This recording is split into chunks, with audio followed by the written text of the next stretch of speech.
You know where you should go. Go to Hale. Welcome to another episode of One Hale of a podcast presented by Hale Law, Accident Attorneys. Go to Hale. I'm your host, Patrick Iyampillai, and today I have the honor and pleasure of hanging out with Dean Lambert of Big Top Brewery and BigTopLive. Don't want to forget that one. Don't want to. Very important. We're going to go behind the scenes with one of the top hospitality operators on the Gulf Coast, going through managing venues, building community, and navigating the legalities that come with it. Mhm. Welcome to the show, Dean. Thank you. Welcome. I appreciate it. Yeah, we appreciate you coming on and bringing a good tap room and good music venue to Sarasota. Thank you. That's very important to me. Mm-hmm. I know it's important to a lot of members in the community. I've had people just come up to me and say, thank you for sponsoring Big Top Live stage. We love going there. We love seeing the music there. And I think it's awesome what you all do. No, we appreciate what you've done for us. Yeah, absolutely. No, it's our pleasure. So what's something people might not know about running a live music venue in a brewery? As far as what people may not know, I mean, the question I get asked the most is, how do we bring in the big live acts? Like, how do you get the connections? Yeah. And, I think a lot of people feel like I'm able to call up Tommy Two-Tone and say, hey, you want to play a Big Top? And it doesn't work that way at all.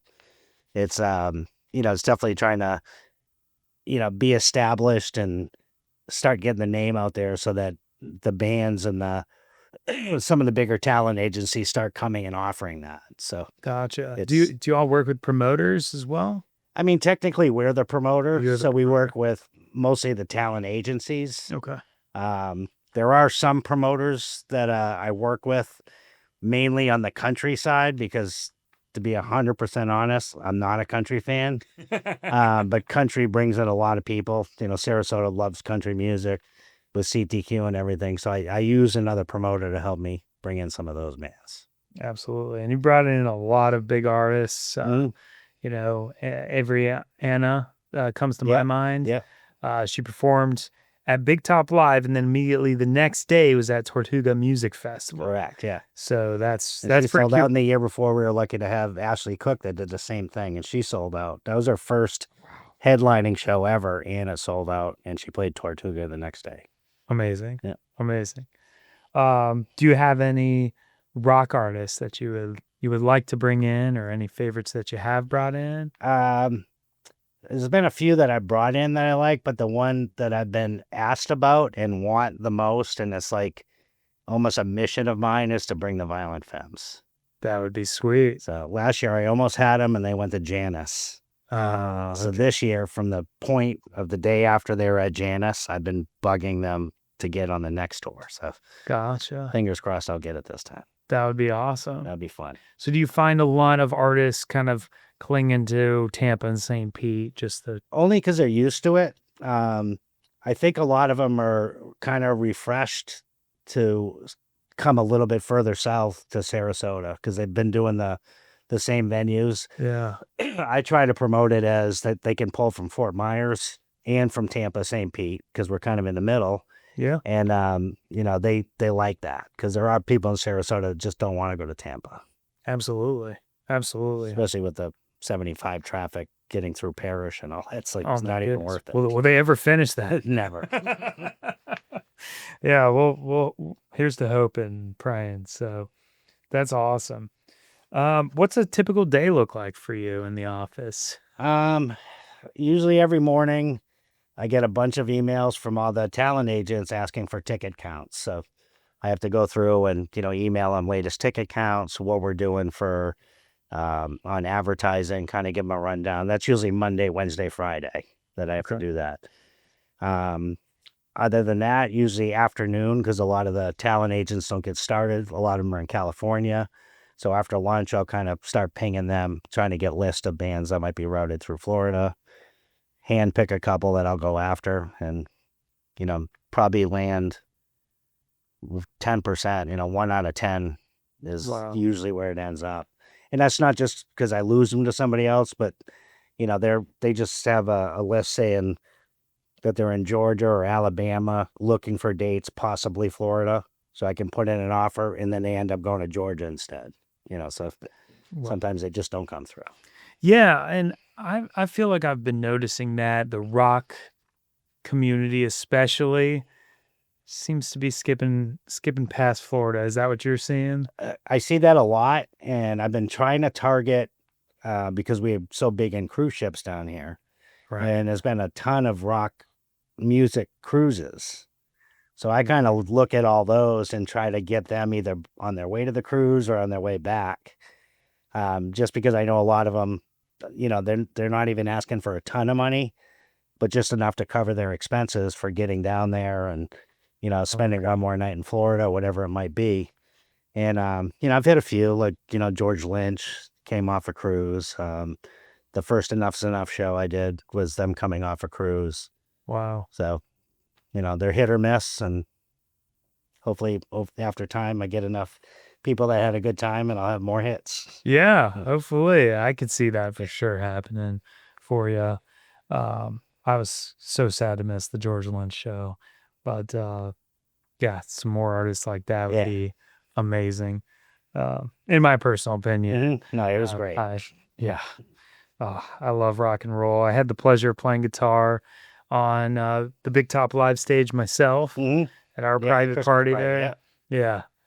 Man, the sound there, the lights, everything is top notch. I've been to a lot of venues, and you didn't sacrifice anything. No, I'm adding a bunch more lights for this next season coming up, so that's amazing. Make it look a lot more Janice-like. Yeah.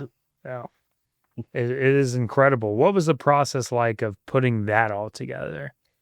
Well, the stage part was just in my head and a pencil drawing on a piece of paper, and actually tried to get it manufactured around here was 6 months, 8 months. It was just too long.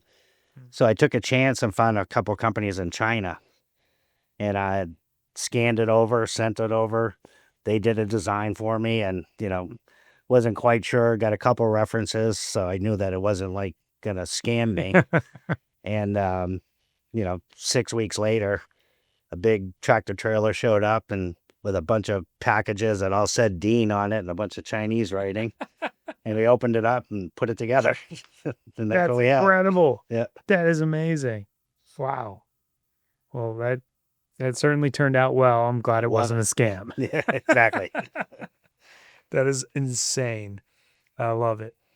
You've made a name for yourself as a community hub. So how do you, balance being a local brand with, the larger regional ambitions, maybe with the beer side of things? Yeah, it's been a little tough because, obviously we had to change the name because we opened up that second location, which is 1.5 miles away from us. And there was a lot of confusion, whether it was a ticketed show that we were having and everybody showing up at the new location thinking that the other location closed down, so we had to like rethink everything. So we originally, I think it was Big Top Brewing at Cock and Bull, because the old place was named Cock and Bull. And one morning I just got kind of fed up with it. And I said, we just got to get rid of the brewing name for this location. It's causing too much confusion.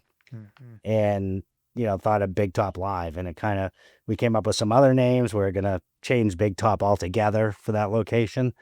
And then just as, I talked him into, we can't get rid of the name because it's our name.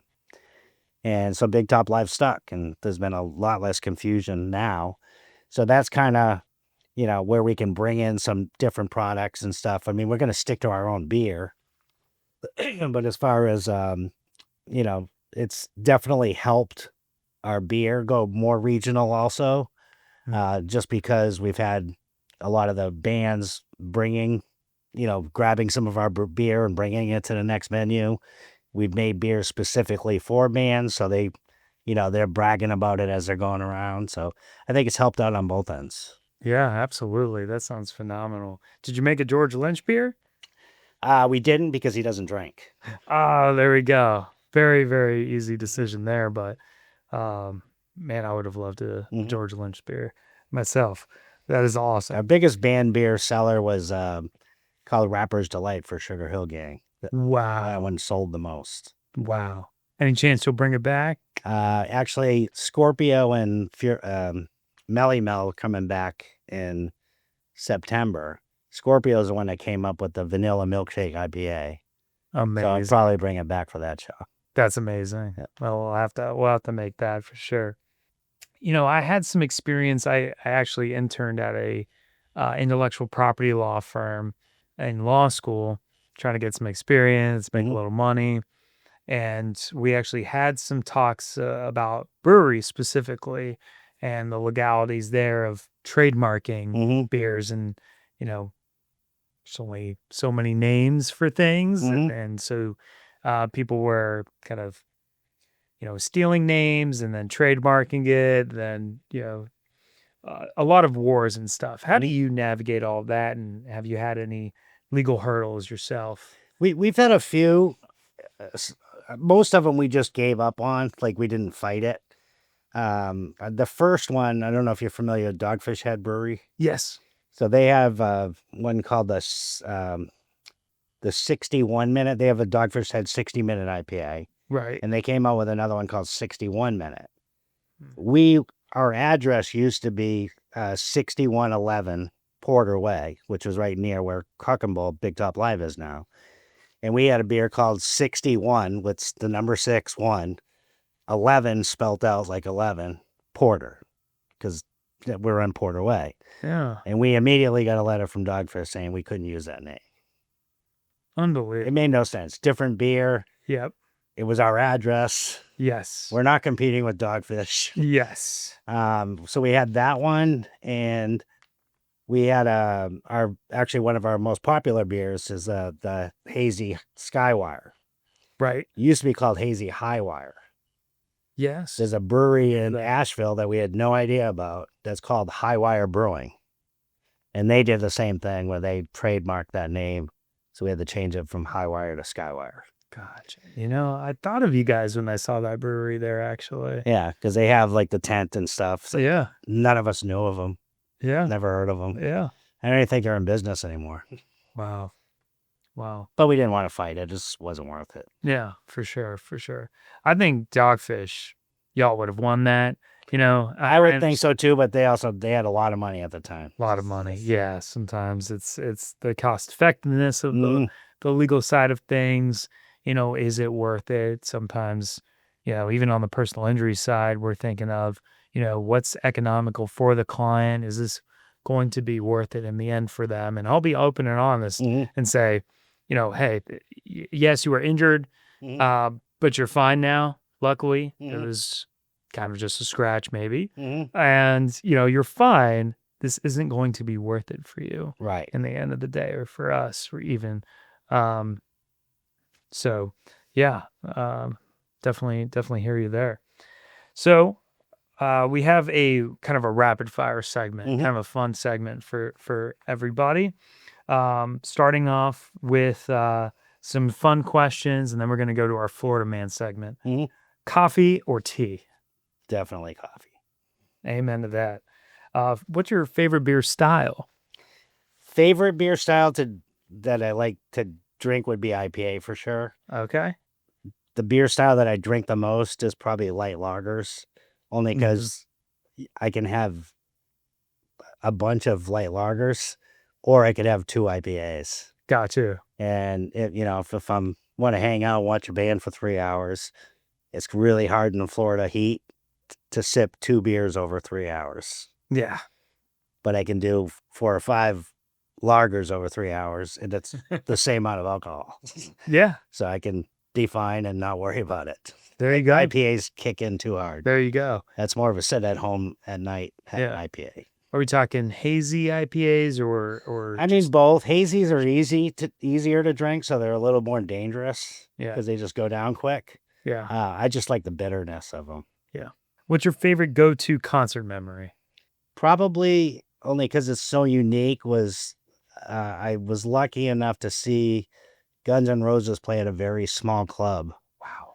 Before they hit it big, and literally like weeks before they hit it big. Wow. And it was at a place called the Paradise in Boston. And there was maybe 200 people there. That's unbelievable. And the only other one close to that, and I'm not even a huge fan of them, but just was able to do it, was the same thing with Pearl Jam. Before they became big, I got to see them in a bar. Yeah, that's pretty cool. But big concerts, I've been on way too many. I hear you there. So as far as favorite big concerts, maybe Prince. I've seen a few times. He was always amazing. Sweet. And I've seen the Stones every tour since I could drive. That's incredible. What's the most used app on your phone? Gmail. Yeah. Hear you there. Hear you there. And what's one local restaurant you can't stop recommending?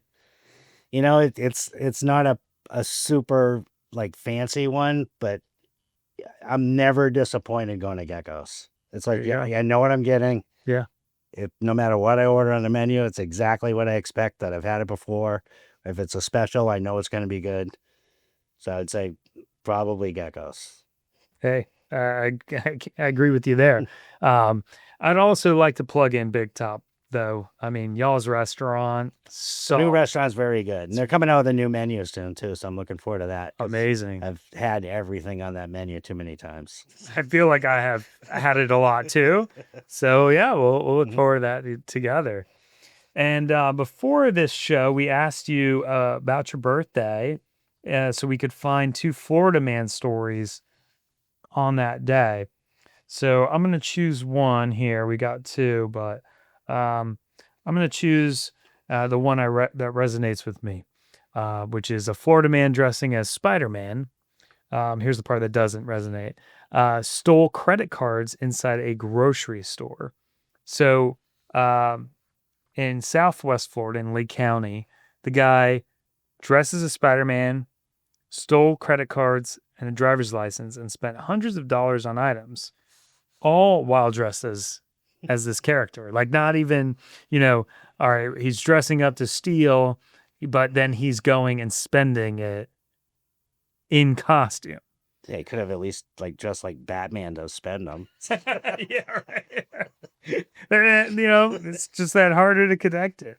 So that is definitely That's interesting. funny. Definitely interesting.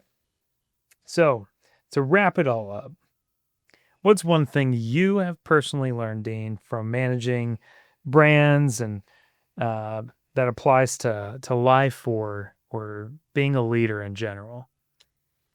I mean, as far as brands, I'd say listen to people, because somebody can come up with a creative idea just out of the blue.